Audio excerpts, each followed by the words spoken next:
Hello friends, I hope you all are having great time and fun discovering and exploring the new dimensions of urban sociology, and today I am here with you with another session and another dimension of urban cities and phenomena. Cities can be also understood through the help of various models. All these previous sessions, last few sessions, we were focusing on urban theories, and in this session we will try to explore some models. For instance, the exploitative model deals with on how money flows from inner city to outward zones towards affluent urban sections. Mann's model is about the possibility of the coexistence. Symbolic approach studies urban structure and has a corrective to ecological and functional approach for understanding the internal structure of cities. So friends, in this session, the focus is to understand the exploitative model, Mann's model, symbolic model to explain urban phenomenon. Political economy can also be understood as a study of how a country, the public's household is managed or governed, taking into account both political and economic factors. Few thinkers have attempted to understand the urban phenomenon or cities using the link between political economy and urbanization.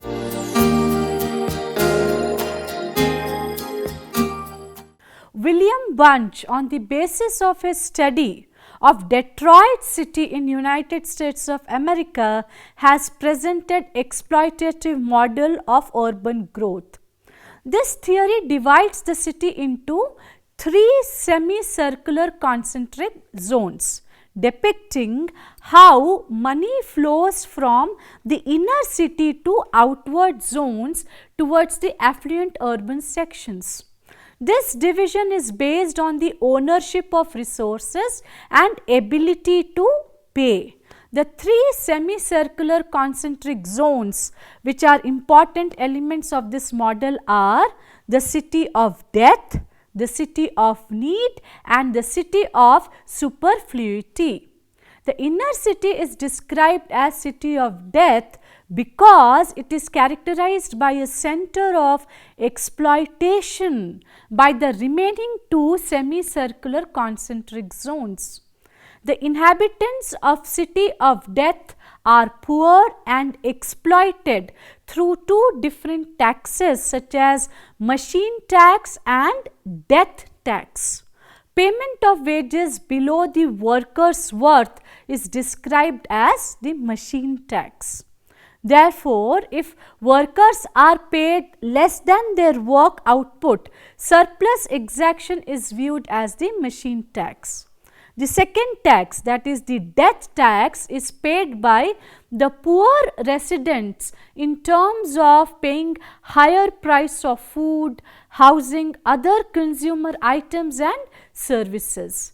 In addition to these problems, the city of death also suffers from lack of city services and civic amenities on account of congestion and encroachment. This part of city has the status of a slum. The second semicircular concentric zone, which occupies an intermediate location between the city of death and the city of superfluity, is called city of need. This part of city is inhabited by blue collar working class inhabitants. This is similar to working class zones in Burgess' concentric model. The residents in this area are characterized by William Bunge as the hard hats, the solid union members of middle class America. The suburban based business interests and politicians exploit this semicircular concentric zone. Unlike the inner city residents, they pay only a single tax, the machine tax, and are exempted of the death tax. The outermost semicircular concentric zone of the city is described as city of superfluity, which houses the elite, entrepreneurs, managers and people belonging to higher class. Although the population of the outer zone is small in number, they constitute the very affluent group which is instrumental in the allocation of the resources. They also play a decisive role in the governance of the country and live a leisured life and indulge in mass consumption at the cost of the other two concentric zones. Thus, the exploitative model presents the picture of exploitation along with problems of inner city dynamics. It also describes how the inhabitants of inner city are provided with less opportunity of jobs, enhancement through skill development and training owing to a continuous system of exploitation. Levy of more taxes in different forms on them reduces their chances of growth and development at par with their counterparts in the city of superfluity.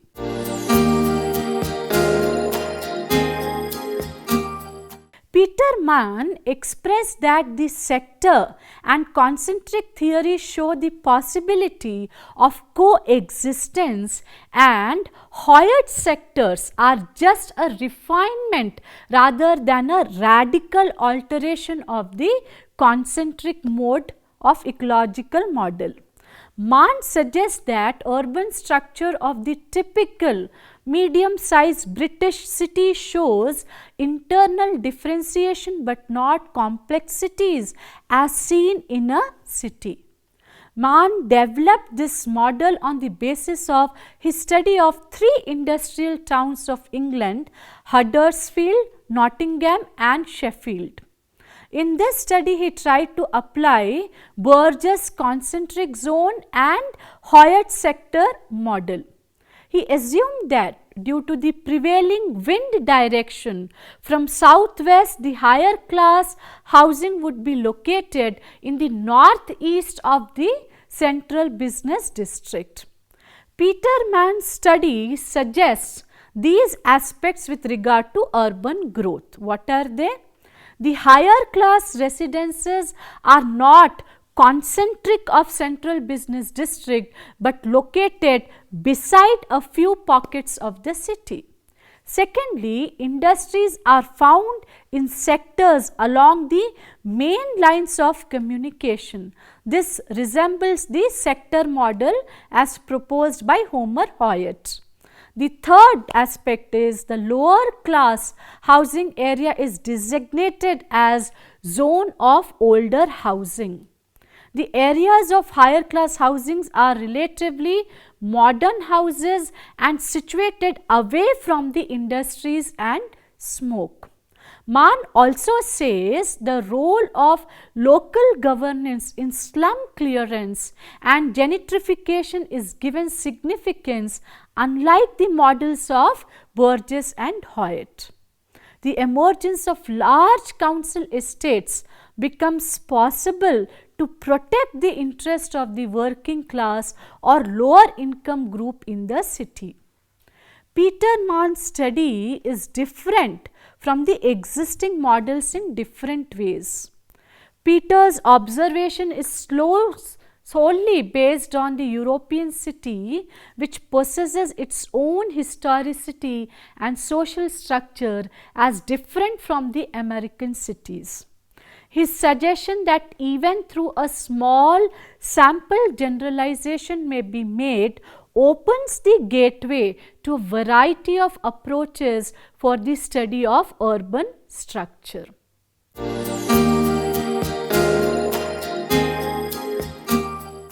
When we talk about symbolic approach, Walter Fiery in 1945, he developed this approach to study urban structure and as a corrective to functional and ecological approach for understanding the internal structure of cities. Walter's contribution to this approach began with his analysis of the land uses pattern in central Boston. He identified symbolism as a variable and highlighted the independent role of symbolism as a major force in shaping the internal structure of cities, with special reference to historically meaningful public buildings and open spaces. At a later stage, Paul Whitley conducted a couple of studies to bring further development in this symbolic approach. His two studies, The Pivot of Four Quarters, a preliminary inquiry into origins, and The Character of Ancient Chinese City and From Court to Capital, a tentative interpretation of origins of Japanese urban tradition in 1971 and 1978 respectively. On the basis of this study, he came to conclusion that the ancient cities developed in terms of their religious or cosmological meanings. He further observed that the site of a city or a particular structure is characterized by its own symbolic meanings and is regarded as the center of the world. Its specific meaning in a particular context is reflected by the alignment of the walls, gates, roads and other designs. The structure consists of temples, shrines and palaces developed mainly by the ruling elites as a center of power. In the like manner, the skyscrapers of modern times also symbolize corporate activities of a place of work in cities on modern world. So let's discuss the contributions of David Harvey and Peter Saunders.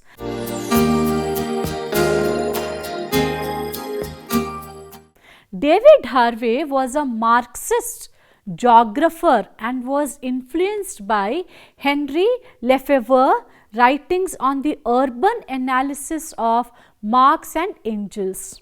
He explains the complex process through which profit is made from the real estate in urban context. David Harvey took a detailed look at the capitalist class and how it made money within the space of the city. He borrowed the concept of circuit capital and elaborated on it. He said that those who are involved in primary circuit of capital, that is manufacturing and commerce, are interested in location within the urban environment and in reducing their costs of the manufacturing. Capitalists in the second circuit hold a different set of priorities relating to the flow of investment and realization of interest on money loaned or rent on property owned. These differences are reflected in different ways capital investment circulates within the two circuits. Whereas investment in factories is often located in places with cheap housing, capitalists in the second circuit often refuse to invest in the poorer areas and seek out only the higher rent districts of the city. As a consequence, areas of the city can become run down and abandoned not because of the actions of industrial capital, but because of the actions taken by the investors in real estate. In the Baltimore study, both suburbanization of population and central city decay were linked to the priorities of the second circuit of capital assisted by the government programs. Thus, according to Harvey, the built environment under capitalism serves production, circulation and consumption. Harvey points out that urban development is not a uniform process of growth. The second circuit of capital is composed of variety of arrangements, each with its own set of social factors, conflicts and possibilities in determining the level and quality of investment in real estate. The second circuit of capital consists of combination of private financial institutions, community banks, assorted government programs that support housing in multiple ways. Thus, real estate is not a pure case of private enterprise, but involves the government in direct ways. It was found out that the housing market discriminates against certain social groups, such as in America, it is the African Americans. The inner city African Americans have it the worst scenario. They must finance most of their transactions by cash payment, since banks will not lend to them. Only the middle and upper classes have free access to loans. The discrimination against the poor and the African American people is also revealed in the data on government sponsored insurance. The inner city and ethnic areas cannot obtain such support. In short, the real estate market reinforces the inequities and uneven development of the society. According to the Harvey's interpretation, urban reality is first and foremost a class reality, while governing a city ranges from management to entrepreneurship. Thus, Harvey describes 4 alternative strategies of urban governance. What are they? Competition inside an international labor division creates or uses certain advantages for the production of goods and services. Secondly, the city area tends to improve its competitive position in the sense of space consumption. Thirdly, urban entrepreneurship is distinctly marked with the battle for key managerial functions and for control of large financial affairs, government, or collecting and treating information. The next aspect is the competitive advantage in terms of surpluses apportioned via central government.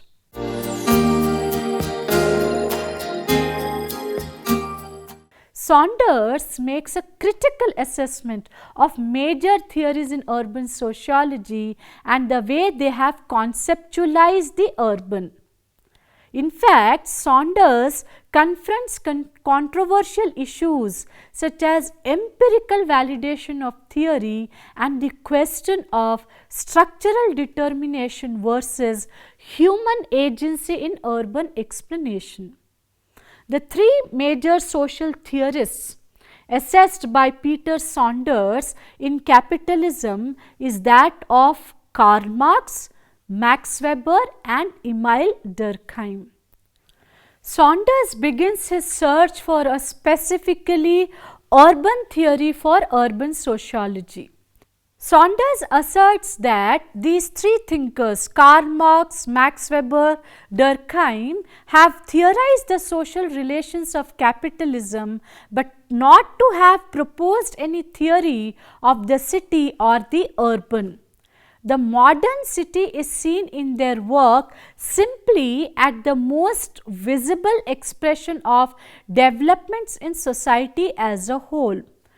Human ecology, though its earliest applications were to urban communities, now has no necessary link to urban phenomena.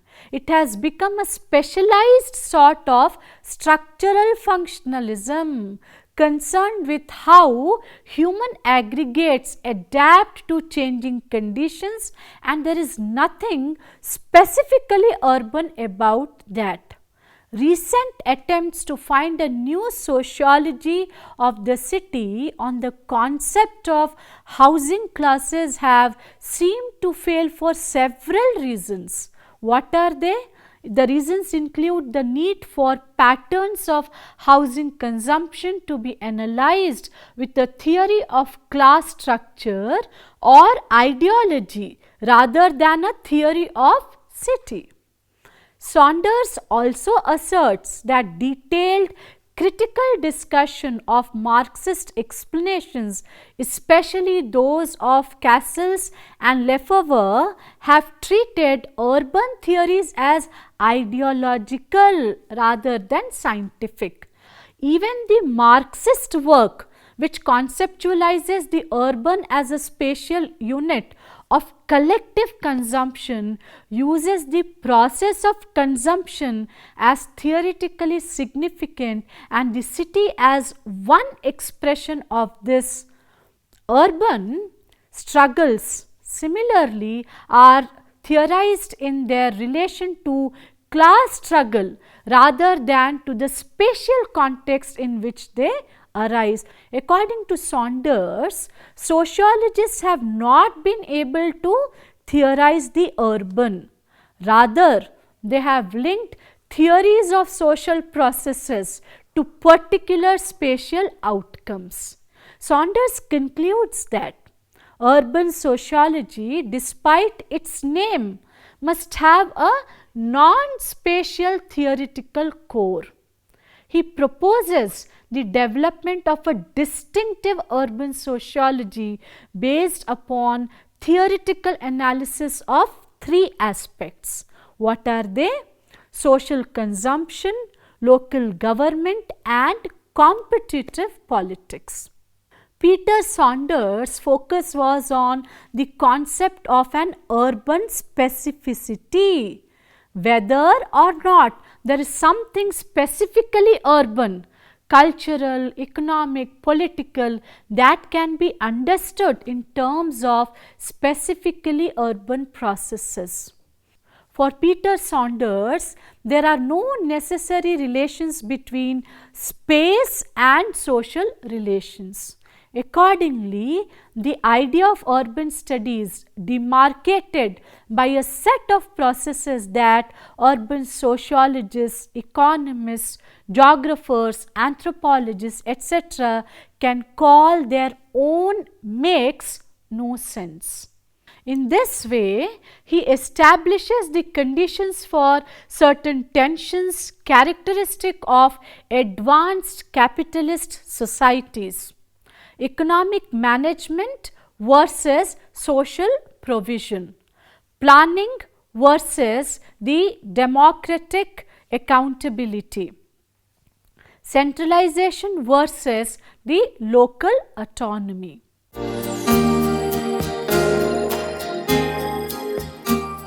Friends, so far in this entire session, we tried to discuss about three models, and we have also tried to understand about what Harvey and Saunders were trying to talk about urban phenomenon in the contemporary context. They all have their own versions, and it is definitely left to our respective wisdoms how much of that is being relevant in contemporary times. That examination we have to do at our own level also. So in case you want to share any other things related with urban models or urban theories, please feel free to write to me on pandevini@gmail.com, and let me tell you, all these models or the theories, they are not exhaustive. There are multiple more and more theories of urban sociology, but we thought of putting these critical ones. I am going to meet you very soon with very interesting session where we will be talking about the urban family, urban marriage, and urban stratification system. So please be tuned and continue to explore the new dimensions. Thank you all. Be safe, be happy. See you all. Bye-bye.